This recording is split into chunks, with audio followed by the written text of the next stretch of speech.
Hello everyone, welcome to career one. आज की video में हम देखेंगे एनएफसी में लगभग 125 पोस्ट की रिक्रूटमेंट आई हुई है और उस रिक्रूटमेंट के बारे में फुल प्रोसेस देखेंगे जी। एलिजिबिलिटी क्राइटेरिया क्या है और किस पोस्ट की वैकेंसी आई हुई है और कब तक आपको फॉर्म फिल करना है, कैसे फिल करना है, सारी चीज़ों को एक एक करके देखेंगे।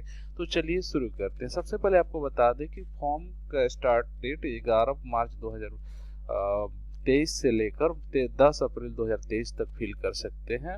और last date and time for received online application यहाँ पे 10 अप्रैल 2023 तक रात में 11:59 तक आप फॉर्म फिल कर सकते हैं। ठीक है, अब उसके बाद आगे बढ़ते हैं। देखिए पोस्ट की बात कर ले तो चीफ फायर ऑफिसर है। उसको पोस्ट कोड कितना है 12301, जो ग्रुप ए की पोस्ट है और उनका पे लेवल कितना है तो 11 है, जिनका बेसिक 67,700 है और एज अपर एज लिमिट 40 साल से ज़्यादा नहीं होनी चाहिए। उसी तरह से टेक्निकल ऑफिसर जो वो भी ग्रुप ए की पोस्ट है, साइंटिफिक गजेटेड है, वो लेवल 10 की पोस्ट है और 35 साल से ज़्यादा एज नहीं होना चाहिए। डिप्टी चीफ फायर ऑफिसर वो भी उसका भी सेम लेवल है और उसका एज 40 से ज़्यादा नहीं होना चाहिए। स्टेशन ऑफिसर की ग्रुप बी गजेटेड साइंटिफिक और उनका लेवल 8 है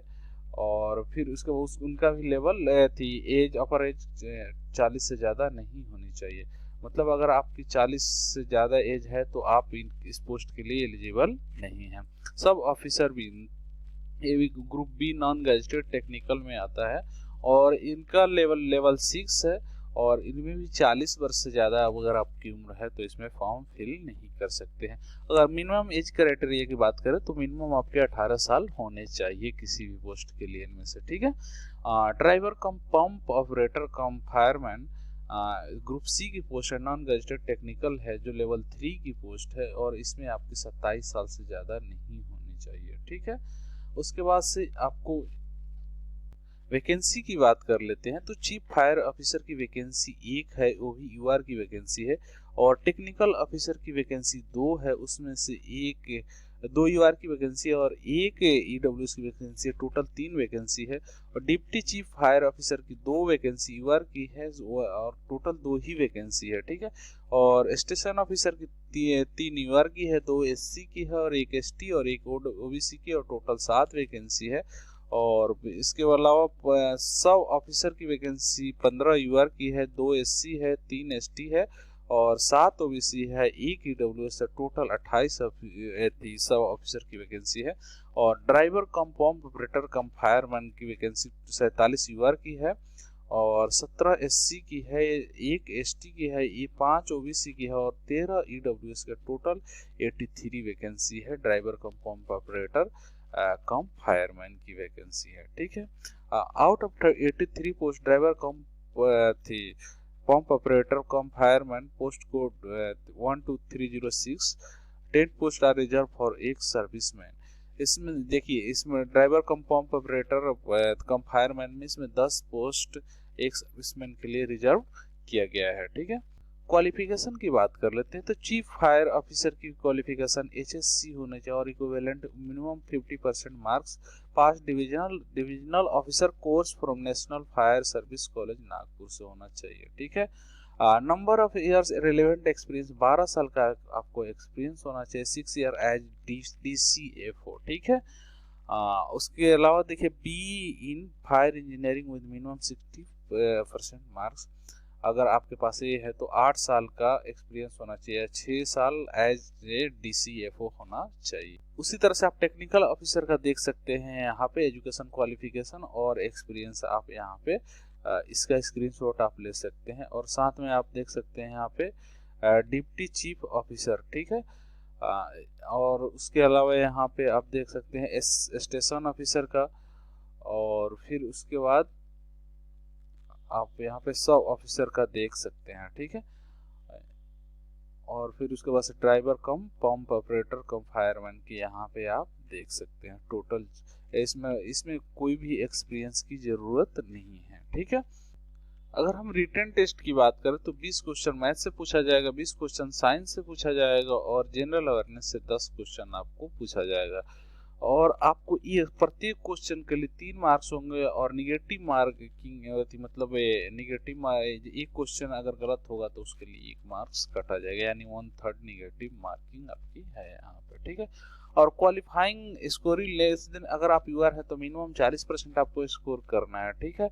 उसके बाद से SC ST OBC है तो 30% आपको मिनिमम लाना ही लाना है आपको, ठीक है। उसके बाद से स्टेज 3 में एडवांस टेस्ट होगा, उसमें 50 मल्टीपल चॉइस क्वेश्चंस होंगे, जिस चॉइस ऑफ 4 आंसर होंगे और उसका जिसकी 2 घंटे टाइमिंग और लैंग्वेज हिंदी और इंग्लिश में होगा, ठीक है। जो थी बेस्ड होगा किस पे, तो क्वालिफाइंग इन एकेडमिक, प्रोफेशनल या टेक्निकल क्वालिफिकेशन से संबंधित होगा, ठीक है। सेम इसमें भी 3 मार्क्स होंगे एक क्वेश्चन के लिए और निगेटिव मार्किंग 1/3 ही होगा, ठीक है। इसमें यूआर और ईडब्ल्यूएस के लिए 30% मिनिमम लाना है और SC ST OBC के लिए 20% आपको मार्क्स लाना ही है, ठीक है। Merit list will be prepared after the stage 3rd advanced test based on the scores obtained in the stage 3rd advanced test only। यानी आपको मेरिट के लिए स्टेज 3rd ही में मतलब मायने रखते हैं, स्टेज 2 आपको क्वालिफाइंग है, ठीक है। देखिए यहाँ पे मैं बहुत बड़ा इम्पोर्टेंट पॉइंट आपको बताने जा रहा हूँ सिलेक्शन क्राइटेरिया के बारे में। यहाँ पे अगर आप इस एग्जाम में बैठने जा रहे हैं तो आपको ये पॉइंट जानना जरूरी है। जी देखिए, candidate with lower negative marks in stage 3 advance test to be placed higher on the merit list, यानी जिनका मिनिमम नेगेटिव मार्क होगा, मतलब जिनका कम से कम गलती होगा, उनका मेरिट में हाईएस्ट मार्क्स दिया जाएगा, मतलब हाईएस्ट सब मेरिट में हाईएस्ट होंगे। Candidate with higher marks in stage 2 preliminary test to be placed higher on the merit list, ठीक है। उसके बाद से candidate with lower negative marks in stage 2 preliminary test to be placed higher on the merit list, ठीक है। Candidate with higher positive marks in mathematics stage 2 preliminary test is placed higher. Candidate with higher positive marks in science stage 2 preliminary test is placed higher. ये सारे आपके criteria बनाए गए हैं जो आपको मेरिट में कैसे टैली करने पर सारी चीज़ों को आपको किया जाएगा, ठीक है। अगर फिजिकल स्टैंडर्ड की बात करें तो हाइट आपकी 165 सेंटीमीटर होनी चाहिए, वेट आपकी 50 kg होनी चाहिए और चेस्ट 81 सेंटीमीटर, चेस्ट आपको फुलाकर 86 सेंटीमीटर, 5 सेंटीमीटर आपको एक्सपेंशन कहीं भी होता है तो वो चीज़ें, और विजन 6/6 विदाउट वेयरिंग ग्लासेज और एनी अदर एड, और नाइट और colour blindness will be disqualification. अगर आपको नाइट ब्लाइंडनेस और कलर ब्लाइंडनेस है तो आप उसके डिस्क्वालिफिकेशन के शिकार हो जाएंगे, ठीक है, क्योंकि आपको वहाँ पे सिलेक्शन नहीं मिलेगा, तो आप इस चीज का ध्यान में रखें, ठीक है। उसके बाद से आपको criteria for physical assessment pad for the post code 12304 12306, ठीक है। Should be able to run 100 metre in 25 second. अगर आप 40 एज तक है और 40 से 45 है तो 28 सेकंड, और 45 से 50 है तो 30 सेकंड, ठीक है। Should be able to lay 4 lengths of hoses each 15 metres long from the appliances, 3 minute में, और 40 से 45 है तो 4 मिनट में, और 45 से 50 है तो 5 मिनट में, ठीक है। इसी तरह से आप सारी चीजों को ये फिजिकल मेजरमेंट आप देख सकते हैं, ठीक है। एज रिलैक्सेशन की बात करें तो 5 साल SC ST के लिए, 3 साल OBC के लिए और PWD के लिए 10 साल आपके, एक सर्विसमैन के 3 साल आपके 3 साल after deduction of the military service rendered from the actual age on the closing date, ठीक है। और सेंट्रल गवर्नमेंट एम्प्लॉय के लिए आपको 5 साल दिया जाएगा, ठीक है। और उसके बाद से आपको यहाँ पे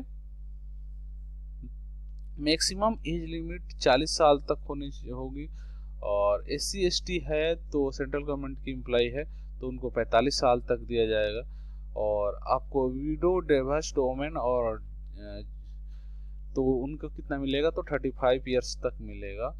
और उसके बाद से आपको यहाँ पे एप्लीकेशन फी के बारे में बता देता हूँ।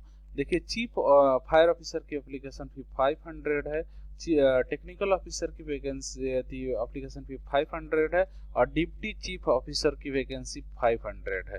उसके अलावा स्टेशन ऑफिसर की 200 है, सब ऑफिसर की 200 है, और driver cum pump operator cum fireman की वैकेंसी कितनी है तो 100 थी।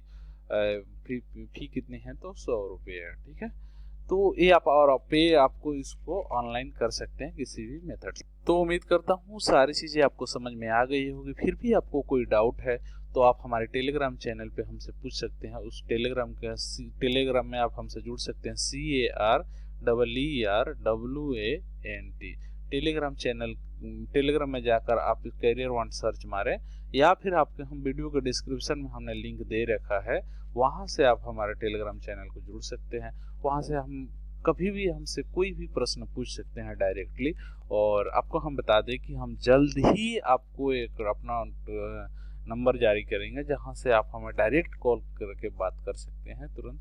तो इसलिए आपको मैं बता दूं कि अगर आप वीडियो को देखा है आपने और वीडियो आपके लिए हेल्पफुल हुआ है तो प्लीज़ वीडियो के नीचे कमेंट करके ज़रूर बताएं कि वीडियो आपको कैसा लगा। अच्छा भी लगा तो भी, और बुरा भी लगा तो भी, या फिर कुछ और सजेशन है आपको तो भी आप कमेंट करके सजेशन दे सकते हैं।